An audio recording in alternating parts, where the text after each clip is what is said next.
My name is Helen Mannion. My background is in data and AI. I've spent the last 25 years creating value for organisations in data and AI. In the latter part of my career, I've driven big, large-scale data transformation programs, more recently as CDO at Specsavers, and in the last year have founded my own organisation called Prosper, specifically to help data and AI leaders go from good to great and help organisations develop their data and AI capabilities. I'm really thrilled to be here today talking about leadership. It's something that I'm super passionate about. So I'm going to really give you a whistle-stop tour of how I really got to this point where I started to think that agentic leadership is so important for the future.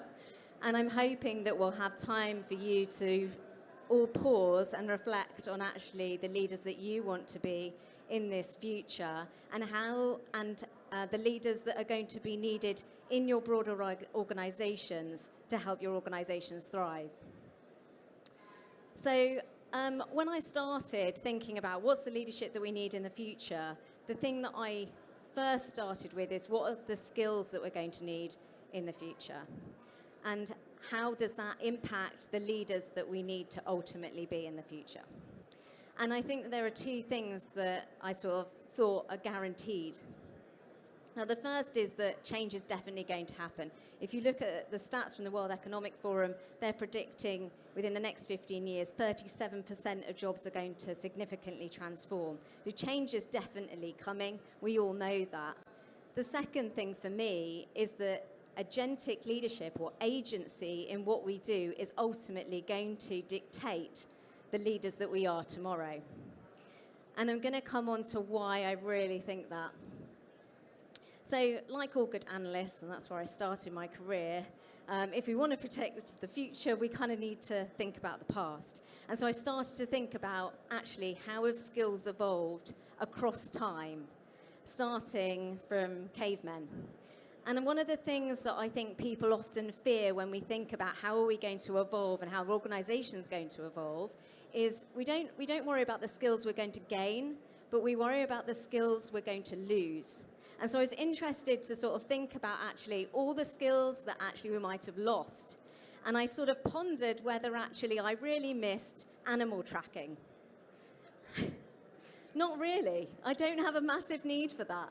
So I thought, well, maybe let's just go a little bit closer to today. And I thought knitting.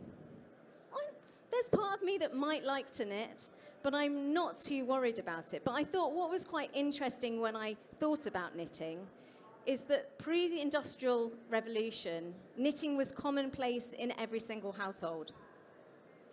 Actually, when the Industrial Revolution happened, almost 60% of workers were still invested in a knitting type industry, not actually doing it, but so many of the jobs around outside of that, working in factories, the governance, the operating model. And the other things that I started to think about was actually, the other thing that was interesting was in the First World War and the Second World War, there was a resurgence of knitting because it was needed for the war effort. So although it was a skill that had once been total necessity, it had the ability to be relearnt at a time when actually we really needed it. And the final thing that I thought was fascinating about knitting was something that I really treasure, which is a blanket that my gran made. And she's passed away many years ago. And the blanket is not the nicest blanket I have. It's not the comfiest blanket I have. It's not the warmest blanket I have. But the thing that makes that blanket special is the love, the care, even the little, like errors maybe that are in that blanket. And the fact that it was truly made for me. And I think that this is what is going to really differentiate us in the future. It's the thing that actually AI and no technology can possibly replace. The human aspect, the love and the tension and the connection that you get from humans is always going to be something that I think is truly special and differentiates us. So we've talked about the skills that we've lost, but actually what about the skills that were consistent and endured throughout time? And as I started to look at the skills over time, what I started to notice was the skills that were always there were the human skills. The empathy, the compassion, the communication, the storytelling. And I started to really think how important these skills are. And whilst they are constant throughout time, they undoubtedly have evolved. So if you think about communication, initially, the caveman gone from hieroglyphics to the alphabet, even in more recent years. Even in my working life in the last 6 years, we've changed from voice calls into Teams. And actually, it wasn't too many years ago when my daughter, who's a teenager, rang up to try and get a job. And she was expecting a human on the other end of the phone, but she encountered an answering machine. And she turned to me and said, "What am I meant to do?" And I was trying to whisper, but basically telling her, "You've just got to tell them who you are and what you want." And so she did that. And then she turned back to me. She goes, "What do I do now?"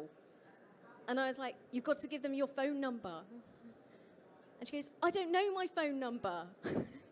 And I thought that just brilliantly summed up how much technology evolves so quickly inside human skills and connection. And what also struck me was that in that example with my daughter, how much technology and human skills need to evolve consistently together, how much that communication path has changed. And I think this is going to be incredibly important for leaders in the future. So the other thing that I think people really fear when they think about AI and how we're going to adopt it is it really going to make us stupid? And so I thought, well, how am I going to answer that question? And I thought I'd think about actually what's the research that I can call upon to say, actually, is AI going to really impact our brains?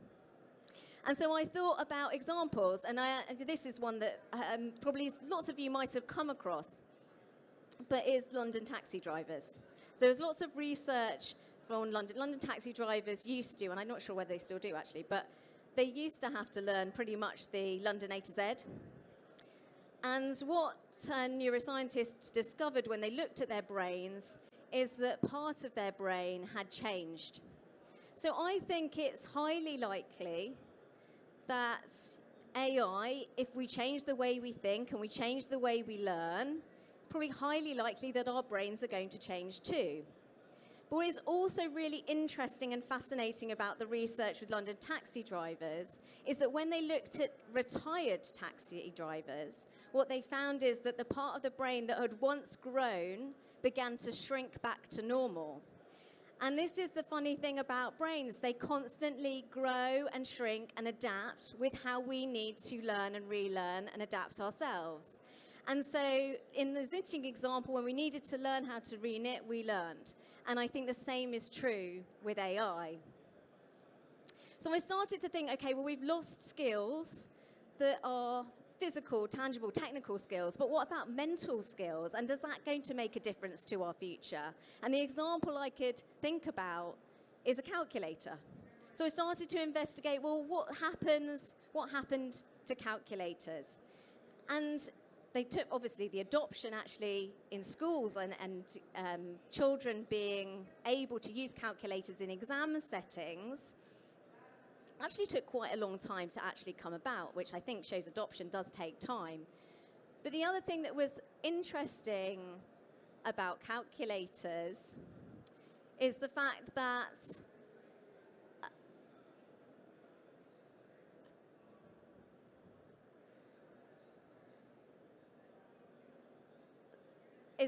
that we really need to hold on to certain information. So in primary schools, we still have to teach that foundational knowledge. We still teach them the basic levels of numeracy. And I think that in our leadership context, we are absolutely going to need to hold on to certain information. And I think we have to choose what information we're going to need to hold on to. And that is going to be different for different people and different organizations. But I think we do actively have to make that choice. So after that, I then went into thinking about, well, how do our environments impact us? And I think what's fascinating here is that our environments impact us in a way that in a way that we don't even realize or consciously choose and think about. And so I started to think about actually ways in which we are unconsciously impacted by our surroundings and technology. And I came up with these three. I'm sure there are more. But we are undoubtedly more fragmented in our thought process than we ever have been. In fact, the digital research shows that in about 20 years, on average, we would have looked at screens and digital content for about 2.5 minutes. We now look at digital content for less than a minute. And this transition, I think, has happened very unconsciously.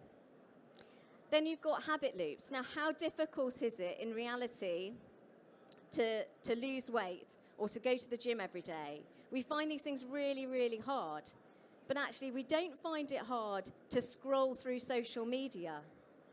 And actually, we also don't necessarily find it hard, or it's automatic, for me at least, to click on your emails or click on your social media when you're a little bit bored or maybe a little bit anxious. And I genuinely don't think I could have managed a big corporate job and looking after 3 kids if I hadn't managed to offload my memory. I don't think that was deliberate or really conscious, but I just did it because it seemed normal. And I think that more and more, we have to be more intentional and more agentic and think about actually what are we doing in the future in this world. And when I talk about being agentic, what I'm really talking about is consciously choosing the actions that we take to achieve our goals, rather than just reacting to environmental forces around us.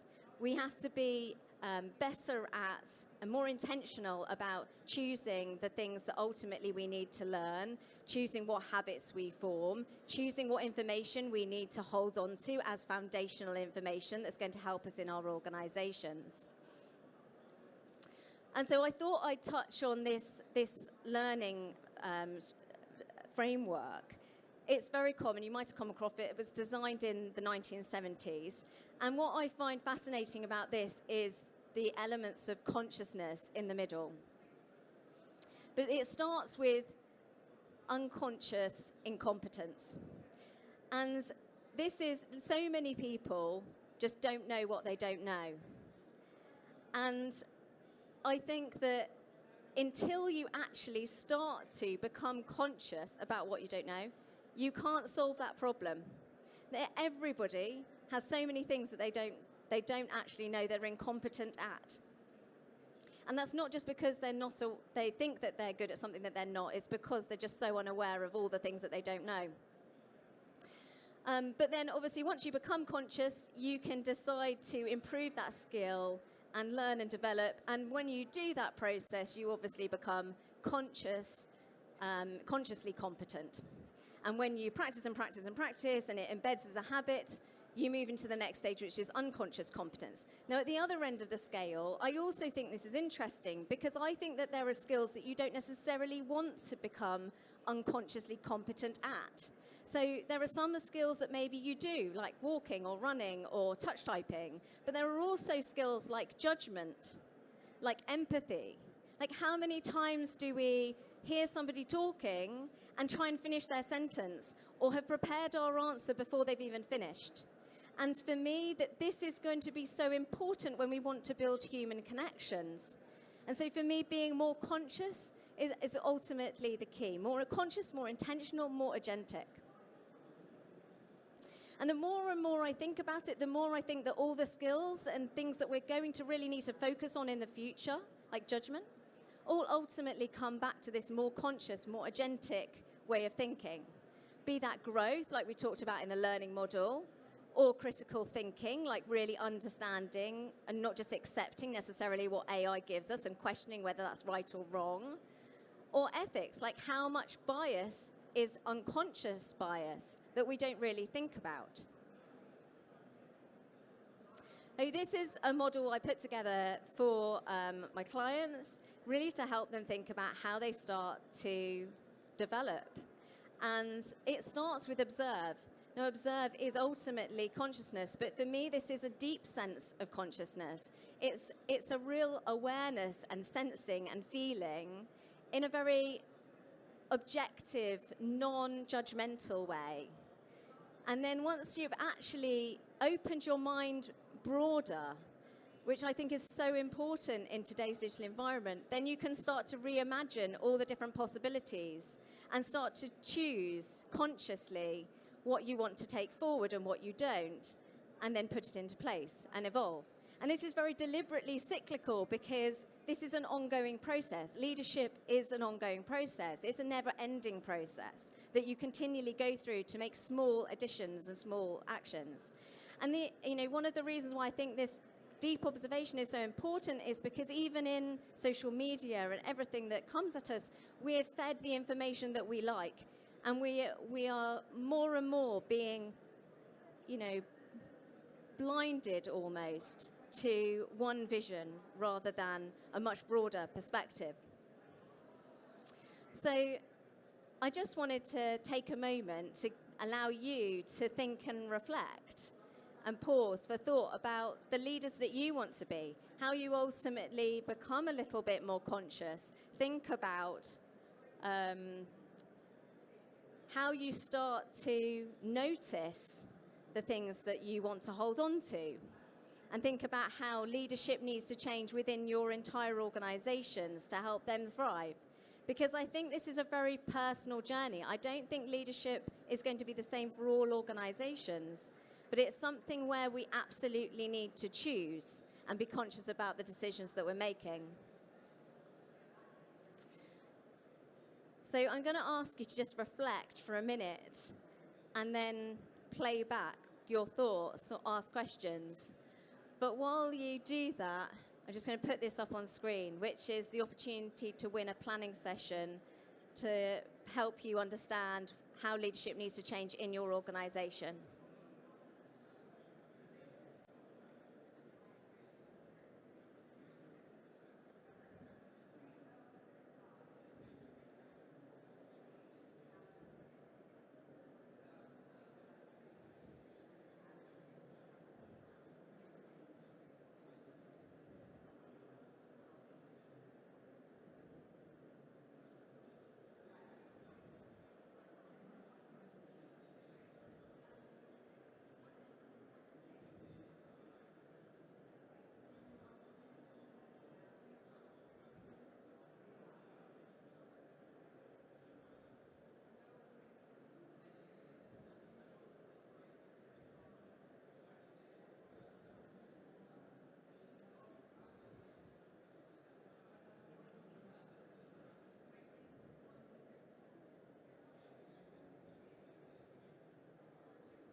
Do we have any thoughts?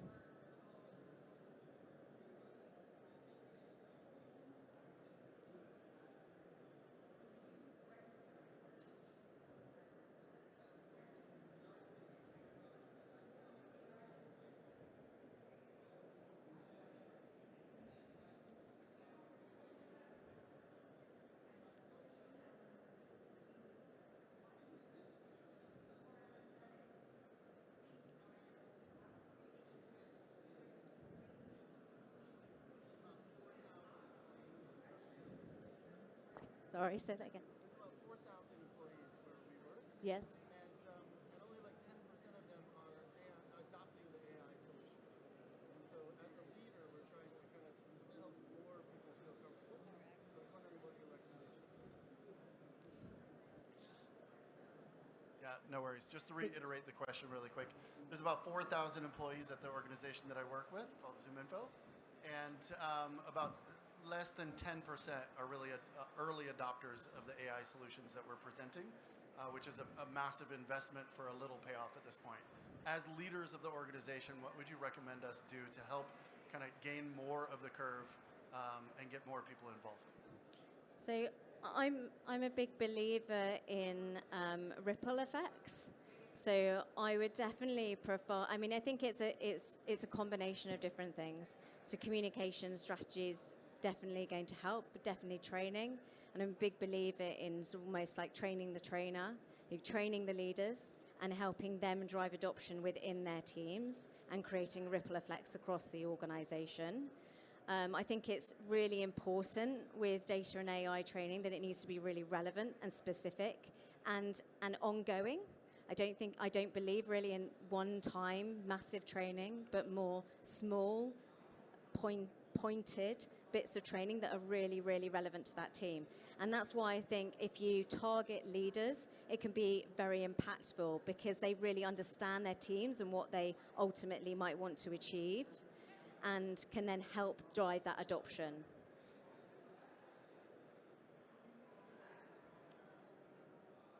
Any other questions or reflections?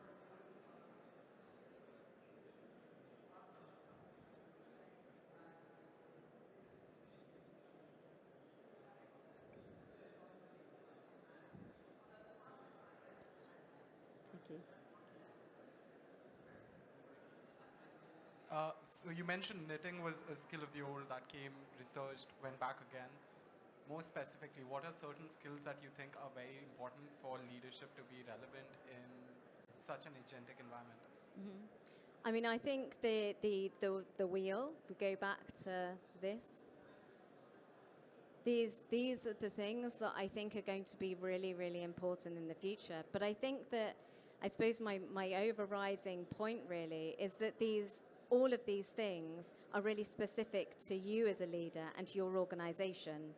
And I think that ultimately to get to that point, we need to be more conscious, more aware, more open, and more reflective about actually what that means for us in our organization, because I think that is very, very individual.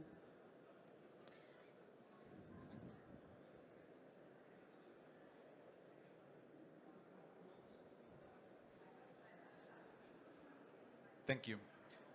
With regard to the impact of AI on decision making, so I'm neurodiverse, okay? And when I write, it's difficult for people to understand because I don't think very carefully about what they think they know about the material. So AI helps me write clearer, but that's not my voice. So as AI tends to work its way through leadership and will help leaders make perhaps better business decisions, the individuality of why each individual company is successful or not will also fade away. So is the future effectively going to be gray?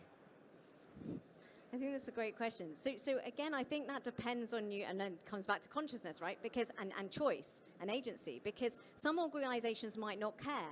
That might not be important for them, but something else might be very important to them to differentiate them. Other organizations might actually decide that is not for them, and they want to write everything by hand because they want to keep a very clean human element of tone of voice. And this is where I think it really has to be a really conscious decision, not just everybody necessarily choosing the same route for AI. Actually, some organizations, it will work for them in completely different ways. But I think what's important is that all of those processes are a very conscious process. It's a very thought-through process. And you might decide that in some organizations you get to a point where you've trained your AI enough where you feel like it does represent enough of your voice. And you might be willing to use it. But in other organizations they might not. And I think both are fine. I don't think there's anything wrong with either of those.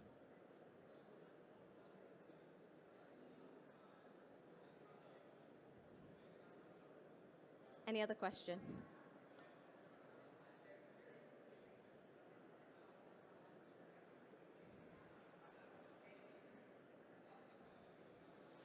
Hi. So I'm seeing a trend at the moment a focus on not just AI adoption across every level of the business, but a big focus on AI and digital literacy at the top level. And many people have seen sort of the way that Satya Nadella, the Microsoft CEO, uses AI to empower his leadership, etc. But do you think there's a risk as leaders across all industries become more au fait with AI adoption, that there's a risk of lazy leadership, leaning on AI to make decisions for them? And how do we counteract that? So I personally don't, and I'm sure that lots of people might disagree with that, but I personally don't, because I think, you know, it's a bit like the calculator. Would you call people lazy who are using a calculator? I don't think you would.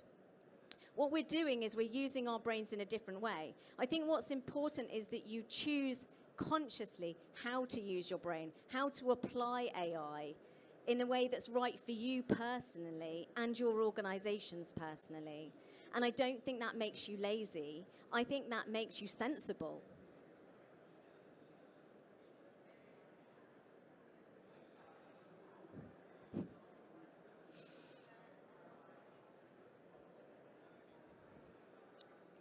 Any other questions? I think we're done. Thank you very much.